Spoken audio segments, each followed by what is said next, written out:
The thing that really motivates my group is how this electronic nervous system that's covering the planet connects to people. So, sensor networks are becoming ubiquitous, and not so much in that people are putting sensors up expressly just to put a sensor up. They're bringing products into their lives that have more and more sensors and have more and more connectivity. Because connectivity is really a need for a lot of different applications now, so things are getting connected to the network. And they're getting more and more sensors, especially as we start developing common standards for these platforms to share data. I think we're going to see a whole shift in consumer electronics where you no longer look at one device as being all by itself. You're looking at a device as being part of an ecology. So you offer your applications on top of an ecology of devices, not just on one product. So I think this is a revolution that's going to be more profound than what we saw with the web, when personal computers basically became ubiquitous and people could share information online through servers. Once the sensors and devices and their affordances get shared, we're going to live in really the world of ubiquitous computing we've been dreaming about. I think it's going to happen quickly, because once you have these standards for these devices to share information, it's going to happen fast, just like HTML and the standards that enable the web change the way we look at computing.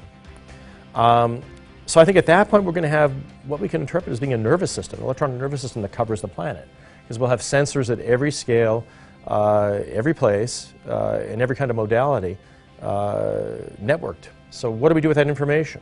I think one of the challenges is how to connect it to people, many, many different ways. So we can think about augmenting human perception. How do we browse all this data? How do we funnel it into what people can see and hear and navigate through? So we're building a lot of different kinds of browsers for sensor nets based around game engines at this point and other things. We're running them on handhelds to make little tricorders, so you know where something is and you can render the sensor information on the device. So it's like a tricorder. We are looking also at smart utility control. So I think you can think about augmenting the human nervous system in other ways, where you look at your sense of comfort, for example, right? Or augmenting your sense of sight. We're working on smart lighting, making lighting control much more intuitive. In rooms like this, I have somewhere a bank of switches, and somewhere the switches do things, but actually there's a button bank over there. I have no idea how in the hell to use it. It's common at MIT and in most buildings now, and soon many homes. There's tremendous diversity and actuation of lights, but the ability to control them is limited by the interface. So to make that more intuitive, so leverage context, figure out more or less what you're doing, have the lighting respond appropriately, have a simple way to dictate to the system the kind of lighting you want. And then the same thing with heating and air conditioning. Have it respond to your comfort. So having it be an extension of your body, in the sense that it's having sensors that you're wearing and that are in the environment to estimate comfort, and then control based on comfort, not just temperature on the wall. So you save energy, but people will be more comfortable in the end too. We've got several projects looking at that. And then the whole idea of precision location. I mean, soon we're going to have technologies that will know where everything is within centimeters, not just what room you're in, but within centimeters. How is that going to change everything? It's kind of intriguing to us. So certainly for lighting and utility control, that has application. But what about generic interface with this whole ubiquitous environment of information? I never want to pull my cell phone out of my pocket, because it's just a hassle to do and my attention is diverted. If I'm in a room that has rich media resources, like in the Media Lab, we've got big video screens all over the place on the network.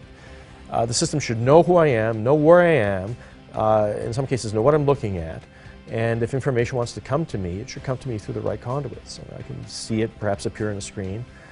We play a lot with virtual worlds, so maybe I can see my virtual doppelganger on the other side on the virtual Media Lab. And if there's information for me, it could be having a little sign that it's holding, right, like when I'm at the airport, I see all these people with the signs of people's names on it. If it's important, they could be waving it, so I have to kind of, you point to it or gesture, and I can begin to look deeper into what the person wants to say. So yeah, how to leverage these information-rich or information utility-rich environments to really enhance the experience that we have in navigating information, as well as the physical world in a continuum.